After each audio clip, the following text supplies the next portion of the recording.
that's all our around the grounds that we wanted to go through.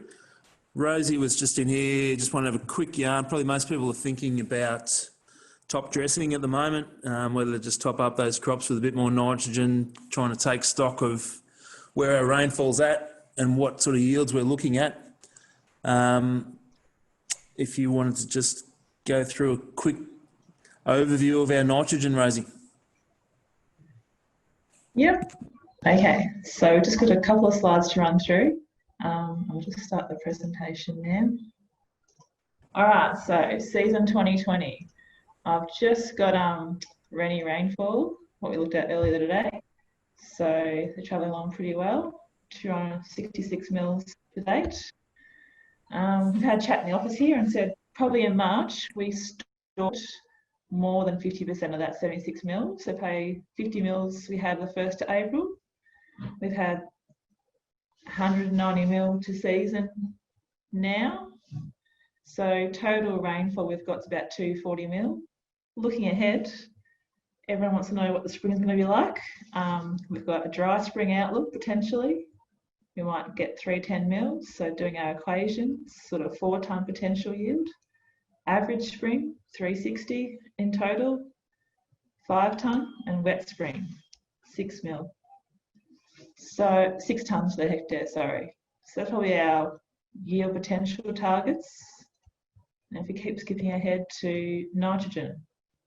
So we had about, say, 40 kgs of nitrogen left over from 2019. We've had 20 kgs of mineralisation in the autumn. So as the crop went in, we probably had 60 kgs of N sitting there. Now we're expecting, if we get a half decent average spring, we might get another 20 kgs. So season supply just from soil will be 80 kgs. So when we do our rules of thumb for wheat yield, 1 tonne of wheat needs about 40 kgs of N. So 2 tonne is 80 kgs of N, which is what we've got. So we've got enough to go 2 tonne. But based on rainfall, we've got this potential of 4, 5 or 6 tonne in a good healthy wheat crop. So made a bit of a picture diagram rather than equations. So this is a step in 3 tonnes, needs about 120 kgs of N.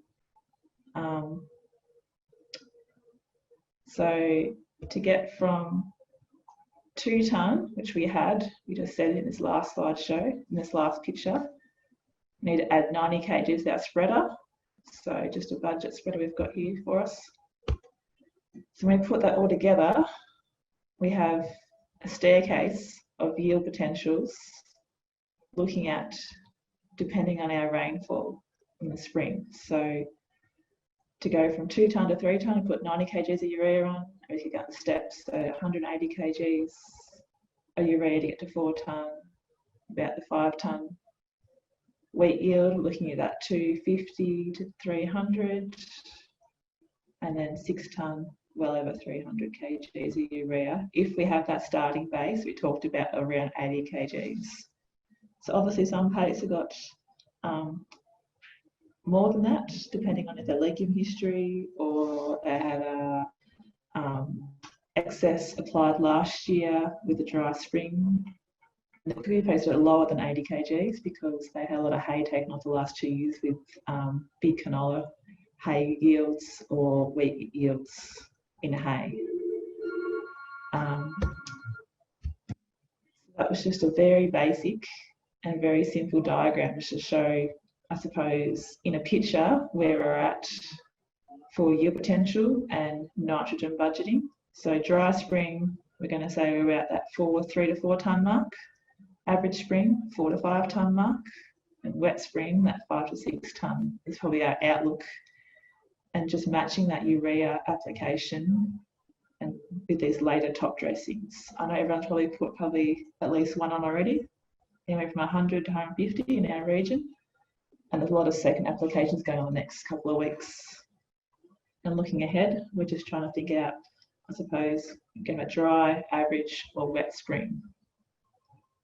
As long as we've got obviously a healthy wheat crop that's going to have the potential to go that 5 tonne mark, which is what we're thinking at Corowa for a lot of crops that have been good establishment and looking after them. So that's all I had, basically. Then I've got some questions. No, unless they're popping up on your screen. There's picture tells 1,000 words. Look, generally, I think most guys are aiming for that 250 locally around here. That 250 on their wheats. There is a bit more. Our deep ends that have come back in a urea equivalents have sort of got an extra 80 to 100 kilos of urea carried over from last year.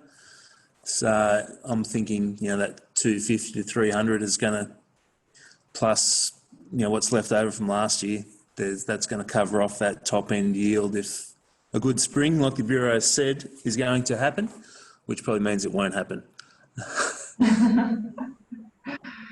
Yes. Well, the good news is we've got sort of a fair reserve we've got good moisture profile now.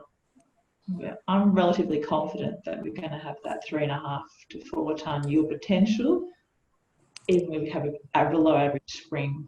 Not a complete disaster, but we obviously continue getting 20 to 30 mil of rain a month rather than our average sort of 40 to 50 mil of rain a month the next 3 months. Very good. And we'll line that up. That's good. No, I think that's pretty hang on. Laurie Pierce, with current grain pricing and East Coast supply, how should growers be approaching protein targets with wheat? I don't know, Laurie, you're an agronomist, you can answer that yourself. If you would like to raise your hand, Laurie, we can answer that. However, I suppose for me, rainfall's number one and yield's number one. So we're going to have good, if we have good rainfall up until flag leaf emergence, head emergence, and we continue to apply urea up until that time, urea is going to go to yield firstly.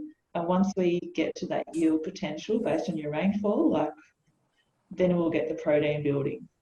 I suppose if you're doing that late application and we don't get a lot of rain, you will push a little bit more protein, but it's obviously more riskier. It's a more riskier investment, I think. I don't think protein's guaranteed this year if we get a reasonable crop, is my personal opinion. Oh, look, it's always a hard one. We get a wet spring and you're still stripping, 11% wheat.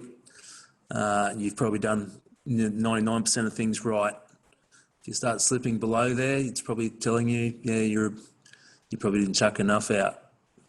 Yeah.